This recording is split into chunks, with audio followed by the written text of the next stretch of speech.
डूंगरपुर जिले में भारतीय जनता पार्टी की जिला कार्य समिति की बैठक शहर के विजय राजे सिंधिया ऑडिटोरियम में आयोजित थी। इस बैठक में भाजपा के प्रदेश अध्यक्ष सीपी जोशी, टीएडी मंत्री बाबूलाल खराड़ी, राज्यसभा सांसद चुन्नीलाल गरासिया, पूर्व मंत्री सुशील कटारा सहित अन्य भाजपा नेता मौजूद रहे। बैठक में भाजपा के प्रदेश अध्यक्ष सीपी जोशी का कहना है कि डूंगरपुर बांसवाड़ा में प्रत्याशी को हराने चूहे और बिल्ली यानी कि कांग्रेस और बीएपी को समझौता करना पड़ा। दोनों में अकेला चुनाव लड़ने की हिम्मत तक नहीं है। जोशी ने बीएपी पर निशाना साधते हुए कहा कि ये लोग बोलते हैं कि जोहार सलाम इस क्षेत्र को किस दिशा में ले जाना चाहते हैं। आदिवासियों ने हमारे धर्म और संस्कृति को बचाने के लिए अंग्रेजों को खदेड़ा और सीने पर गोली खाई। इसके साथ ही उन्होंने राहुल गांधी पर निशाना साधते हुए कहा कि दोनों भाई बहन ने ईसाई धर्म की शिक्षा ली है। वायनाड में जाकर कुछ हो जाते हैं, अमेठी में जाकर कुछ और, रायबरेली में कुछ और। उन्होंने कहा कि हम सब धर्मों का सम्मान करने वाले लोग हैं, लेकिन हमारे धर्म का कोई अनादर करे ये बर्दाश्त नहीं। आदिवासी हमेशा से हिंदू था, हिंदू है और हिंदू ही रहेगा। आपने कभी गांव गरीब किसान की चिंता नहीं की। आपने गरीब का घर बन जाए, शौचालय बन जाए, गैस का कनेक्शन आ जाए, बिजली का कनेक्शन आ जाए, प्रधानमंत्री सड़क आ जाए, नेशनल हाईवे आ जाए, रेल आ जाए, केंद्रीय विद्यालय, नवोदय विद्यालय। क्या ये सब इतने सालों तक मोदी का ही इंतजार कर रहे थे क्या? और ये परजीवी लोग हैं, इनको पता है कि हमने कुछ नहीं किया। जो आजकल चूहे बिल्ली एक दूसरे से गले मिल रहे हैं, ये अकेले अपने दम पर चुनाव नहीं लड़ सकते। बताओ लड़ सकते हैं क्या? तो मेरी आप सबके चरणों में इतनी प्रार्थना है। मुझे एक पर्ची आई थी कि कुछ लोगों को सीमा दिखानी है। पंचायत से लेकर पार्लियामेंट तक कहीं कहीं अपना मन भटकाते हैं। उनके लिए नहीं, जो हमेशा कमल और विचार के लिए लड़ते हैं, उसके लिए पूरी ताकत के साथ उनके साथ खड़ा है। क्योंकि बड़ी मुश्किल से हम किन परिस्थितियों में लोगों ने अभी आपातकाल बनाया, अभी बरसी बनाई और संविधान हत्या दिवस के रूप में आदरणीय गृह मंत्री जी ने घोषित कर दिया। जो संविधान की दुआई देते हैं, नेहरू जी ने अपने स्वार्थ के लिए संविधान का गला घोटा है। घोटा नहीं घोटा, ईमानदारी से बताना। इंदिरा जी ने आपातकाल लगाया कि नहीं लगाया? और राजीव जी ने उन कठपुतलों के दबाव में सुप्रीम कोर्ट के निर्णय को बदलने के लिए संविधान में परिवर्तन किया कि नहीं किया? ये हमें कहते हैं कि संविधान बदल देंगे। ये नरेंद्र मोदी जी है, संसद में प्रवेश करते ही सबसे पहले संविधान को प्रणाम करने जाते हैं।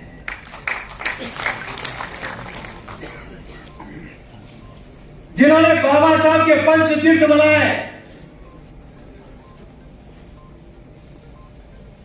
किसने बाबा साहब को संसद में नहीं जाने दिया? यही कांग्रेस पार्टी है। संसद के सदन में, सेंट्रल हॉल में बाबा साहब का तेज चित्र, ये भाजपा के शासन में लगा। संसद की दीवारों पर जगह की कमी नहीं थी। कमी थी तो कांग्रेस के नेताओं के मन और मस्तिष्क में कमी थी, जिन्होंने बाबा साहब का चित्र नहीं लगने दिया।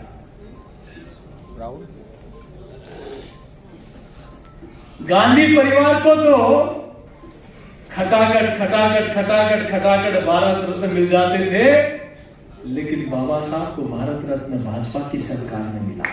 84 के बारे में सब लोग कह रहे थे,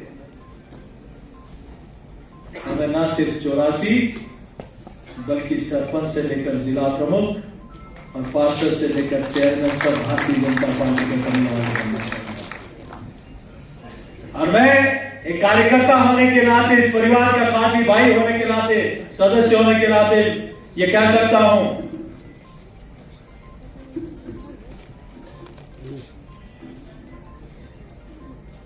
लोग जमल कमल के लिए और विचार के लिए लड़ते हैं, उन सब भाइयों के लिए सीपी जोशी और पूरा परिवार मिलकर लड़े। आप लोग क्या अयोध्या में प्रभु श्री राम लला का मंदिर बन गया, इसलिए तकलीफ है?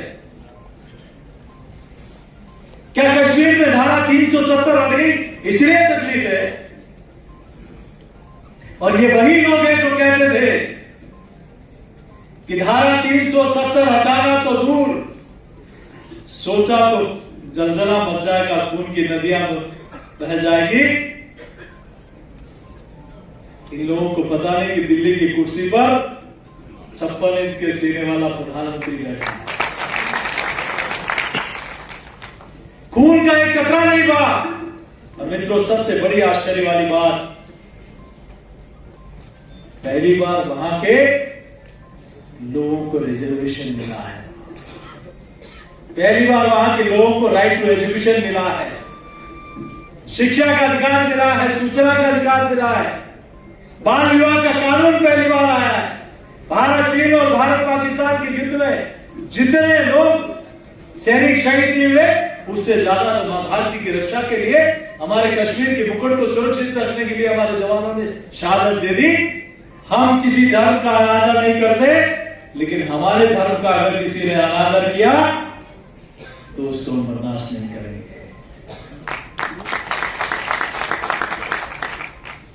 सरफरोशी की तमन्ना अब हमारे दिल में है, देखना है दम कितना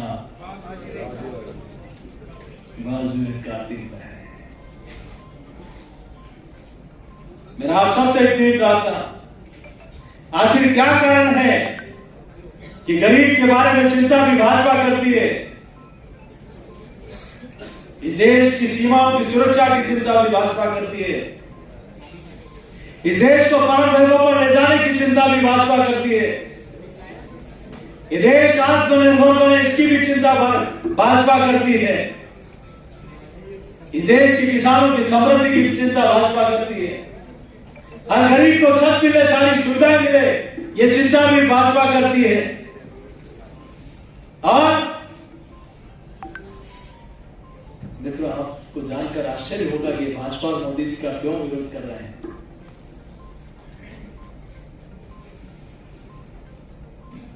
क्या इसलिए विरोध कर रहे हैं कि पहले हम किसी भी काम के लिए दुनिया की तरफ देखते थे कि दुनिया हमें कुछ कहेगी, उसका हम अनुसरण करेंगे। अब तो ये मोदी है जो भारत और भारत के प्रधानमंत्री नरेंद्र मोदी कहता है, उसका अनुसरण दुनिया करती है। बनाए गए भारत सरकार के घोषणा पत्र में है और सरकार ने जारी कर दिया है। कौन है जो जनजाति संग्रहालय पूरे देश भर में बना रहा है? किसने पहली बार ओबीसी को संवैधानिक दर्जा दिया है आयोग को? किसने गरीब सामान्य वर्ग के लोगों को रिजर्वेशन देने का काम किया है? कौन है वो जो इतने वर्षों तक दुनिया के वेपन हथियारों पर निर्भर थे और जिनके नेतृत्व में आज तेजस जैसा विमान भारत बना रहा है और दुनिया की ताकत और मुल्क लाइन में लेकर उसको खड़े रहने के लिए तैयार है, लेने के लिए तैयार है।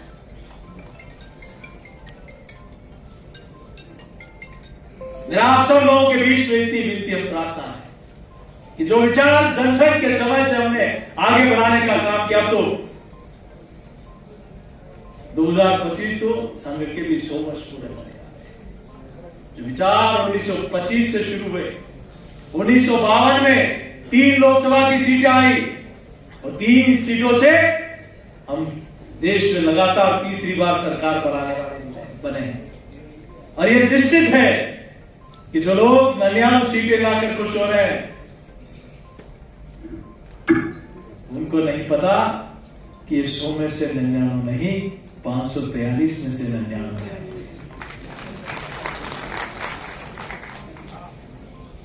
जाके पेड़ फटे न दिवाई, वो क्या जाने पीर पराई, जिसने विदेश में पढ़ाई की,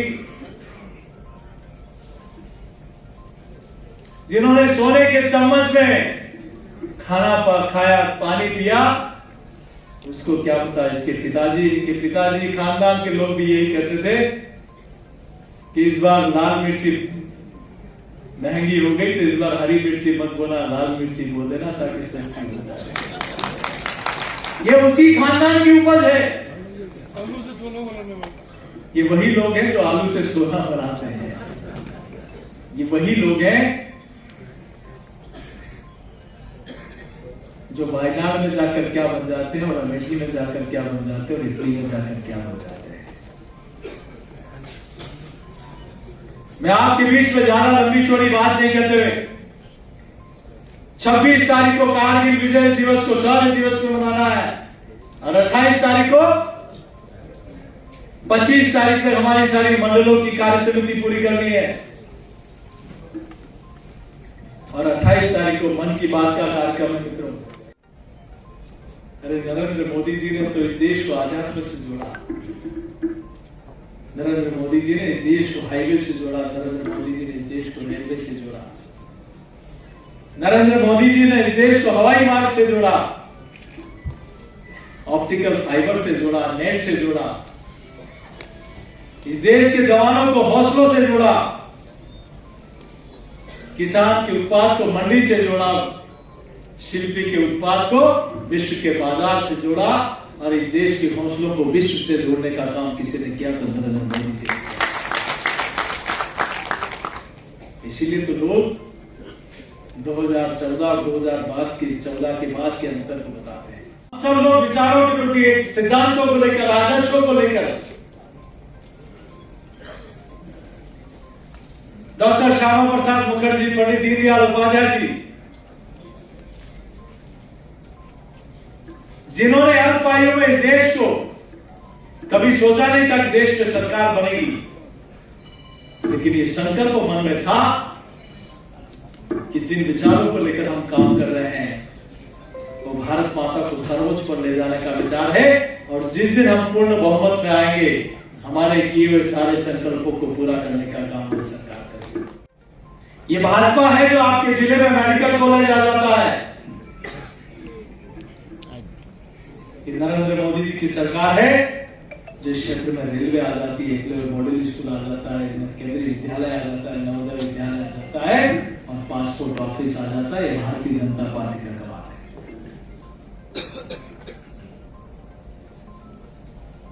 देश की आजादी से लेकर अब तक जितने केंद्रीय विद्यालय नहीं खुले उससे ज्यादा मोदी जी ने पिछले 7 सालों में एकलव्य मॉडल स्कूल खोल दिए, 750 एकलव्य मॉडल स्कूल।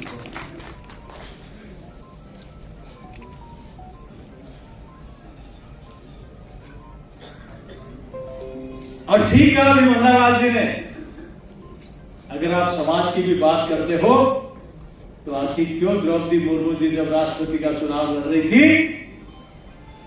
क्या प्रलोभन था आपको, किसका दबाव था आपके पास कि आपने द्रौपदी मुर्मू जी को मत नहीं देकर हारने वाले के साथ जाना पसंद किया? इसका मतलब साफ है कि आप जातिवाद की राजनीति करने का आपको कोई अधिकार नहीं। सरकार है जयपुर में भी और दिल्ली में भी और डूंगरपुर की जनता भी जानती है, 84 की जनता भी जानती है और इस पूरे क्षेत्र की जनता जानती है। इस क्षेत्र में विकास की एक ईंट भी लगेगी तो आप सब लोगों के हाथों लगेगी, दुनिया की कोई ताकत बना नहीं सकती।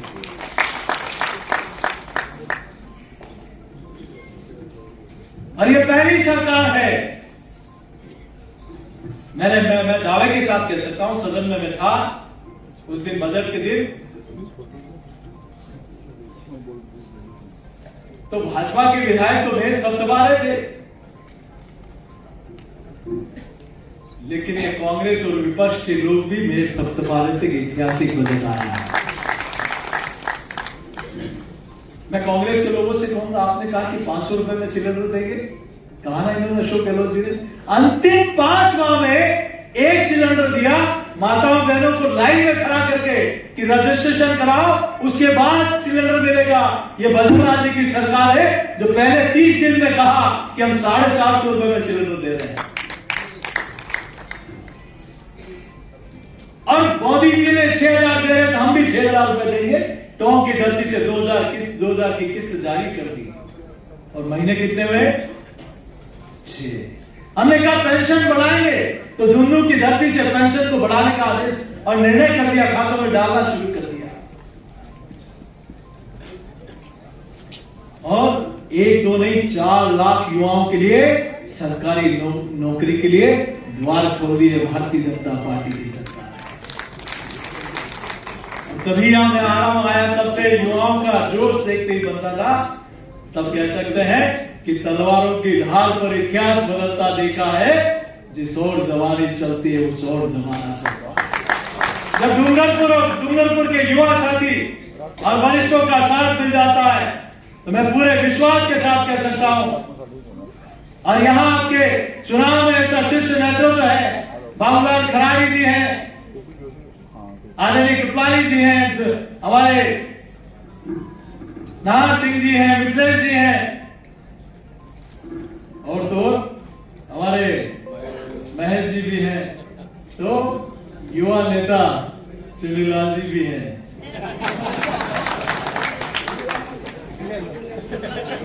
और अनुभवी नेता कनक जी भी हैं, तो बब्बर शेर भी हैं, महेंद्र मालवीय जी। आपके पास नेतृत्व की कमी नहीं है, जग जाए और ये सोच के जाए कि इस बार पूरे डूंगरपुर जिले में कमल खिलेगा। तैयार है हम सब लोग? तैयार हैं? जो हिंदुत्व को गाली देते हैं उनको सजा देंगे, जो समाज को तोड़ने का लोग काम करते हैं उनको सजा देंगे, जो देश को गाली देते हैं उनको सजा देंगे, जो सनातन को गाली देते हैं उनको सजा देंगे। एक बार उठाओ मेरे हाथ, दोनों हाथ मेरे साथ और जय घोष करो, बोले भारत माता की, भारत माता की। क्योंकि एक झूठ अपन बार बार बोले ना तो 101 बार बड़ा सत्य होता है ना, इसलिए बात चर्चा करने की जरूरत नहीं है। लेकिन लोगों को इकट्ठा करके, युवाओं को इकट्ठा करके फतवे जारी करते हैं ना। अभी क्या फतवे, 2 फतवे जारी हुए। एक तो कहा कि हमारी आदिवासी जो माता बहन है वो मांग में सिंदूर नहीं भरेगी। क्या ऐसा हो सकता है क्या? ये स्वीकार है क्या? क्या बातें बोलते हैं। माता बहनों को तो बहुत ज्यादा विरोध करना चाहिए। दूसरी बात उन्होंने कही कि माता बहनों को मंगलसूत्र हमारी संस्कृति में नहीं है। कौन से शास्त्र मिलेगा, कौन से इतिहास मिलेगा, बता दो। मंगलसूत्र हमारा क्या है? सुहाग है, और उसको पहनना नहीं चाहिए। तो क्या पहनेंगे बताओ? क्या ये फतवे स्वीकार करोगे क्या? और दूसरी बात एक एमएलए ने बोली है, वो और महत्वपूर्ण है। उन्होंने क्या कहा कि हम थाने में भी जाएंगे, थाने को भी नहीं मानेंगे, और गांव में पंचायती और उन पंचायती को कोई नहीं मानेगा, वो देख लेना। ये भी एक खुतबा है कि अगर तुम नहीं मानोगे तो क्या करेंगे। हाँ। एक बार मुझे एक अच्छे कार्यक्रम के साथ मैं बातचीत करा था। उन्होंने कहा भाई साहब मेरे गांव में मैं गया और रात्रि को उनका लड़का दारू पी करके आकर उसको बाप को मार रहा है। पूरी रात भर बाप को पीटा। सुबह हम गए, क्या हुआ? तो बेटा क्या बोलता है कि मैं जब भी आऊं तब मुझे तू जोहर बोल। ये बच्चा करेगा क्या? बच्चा हमारे बुढ़ापे का सहारा है, और बच्चा बाप को कहता है कि तू मेरे को जोहर बोल। भाइयों बहनों, हमारे संतान तो सुबह उठ करके हमारे चरण स्पर्श करने का संस्कार हमारा है भाइयों बहनों, और इस प्रकार का संस्कार ये देते हैं। ये हमको स्वीकार है क्या? इसका विरोध हमको करना चाहिए, नहीं करना चाहिए? सभी युवाओं को और सभी भाइयों बहनों को इसका हमको विरोध करना चाहिए भाइयों बहनों, और सोशल मीडिया पर भी खूब चलाना चाहिए, क्योंकि ये ज्यादा लंबा समय नहीं चलना है। ये कुछ समय के लिए है। इनके पीछे ये नहीं चल रहे हैं, इनके पीछे और ताकतें हैं जो काम कर रही है। आदिवासी हिंदू सनातन संस्कृति को बचाने के लिए, आज भी बचाए रखने के लिए केवल एक कोई तो वो आदिवासी भाइयों बहनों करता है। जिस पार्टी का विचार है देश पहले, उसके बाद मेरी विचारधारा, और तीसरे पायदान पर मैं उस विचार को लेकर चलते हैं। हम केवल कोई किसी पद के लिए नहीं आए। एमएलए एमपी बनाने के लिए हम नहीं है, प्रधान सरपंच बनाने के लिए नहीं है। हमारे लिए इस भारत मां को पुनः परम वैभव पर पहुंचाने का लक्ष्य है, उसको पूरा करने के लिए। हम एक श्लोक बोलते हैं, जीवन पुष्प चढ़ा चरणों में ये मांगे मां वरदान, तेरा वैभव अमर रहे मां, हम 3-4 रहने रहे। उस लक्ष्य की प्राप्ति के लिए हमें तो कमर बांध करके चलते जाओ। स्वामी विवेकानंद ने कहा था, चले बती चलते जाओ, लक्ष्य प्राप्त तब तक चलते रहो। अपने लक्ष्य की प्राप्ति के लिए अपने रास्ते पर सही दिशा में चलते रहोगे तो अंतिम विजय आपकी होगी। भाइयों बहनों, आपके आशीर्वाद से राजस्थान में सरकार बनी और 6 महीने हुए, ये पहला बजट है। आपने बजट देखा होगा, आपको खुशी हुई है ना? हम सबको कल्पना नहीं थी। शानदार और शानदार बजट देकर के सभी कार्यकर्ता और जनता के किए हुए वादों को पूरे करने का काम किया। इसके लिए हमारे प्रदेश के मुख्यमंत्री आदरणीय भजन लाल जी और हमारी वित्त मंत्री उप मुख्यमंत्री दिया कुमारी जी और हमारे प्रदेश के पार्टी के मुखिया आदरणीय सीपी जोशी जी को ताली बजा करके अभिवादन करें। घर में संस्कार कम है, कोई मेहमान अतिथि देवो भव। अगर कोई अतिथि हमारे घर में आता है तो सारे काम छोड़ करके उनकी सेवा में हम लगते हैं। भाइयों बहनों, ये संस्कार है तो हमारा आदिवासी के पास बचा है। आज हम देवी देवता की पूजा करते तो हम करते हैं, भाइयों बहन आपस में राम राम करते हैं, विशुद्ध राम राम करते हैं, और कहीं कमी हो जाती है तो राम नाम सत्य से हम शमशान तक जाते हैं और वो कहते हैं हम राम को ही नहीं मानेंगे। मतलब इस प्रकार का वादन फैला करके करना क्या चाहते हैं, किस दिशा में ले जाना चाहते हैं भाइयों बहनों? इसलिए मेरी आपसे प्रार्थना है, चुनाव तो हम जीतेंगे और नहीं जीते तो आज ही तो कल जीतेंगे, लेकिन आप लोगों को कमर कस कर इनके सामने खड़ा रहना पड़ेगा, पूरी ताकत से खड़ा रहना पड़ेगा। और पूरी ताकत से खड़े रहो तो मैं आपको वादा करता हूं, अभी सरकार को आई गई सरकार नहीं रहेगी। अभी जो राजस्थान सरकार का बजट आया, अभी 23 तारीख को केंद्र का बजट आने वाला, आपको देखना लगेगा कि ये कुछ देश में कुछ काम हो रहा है, ये होगा भाइयों बहनों। इसलिए आप पूरी ताकत से लगिए, पूरी ताकत से काम करिए, निरंतर काम करिए और अच्छे परिणाम होगा और जीत तो अंतिम आपकी ही होनी है। इसमें चलते जाइए। यही बात कह करके आप सबका आभार। जय भारत, धन्यवाद।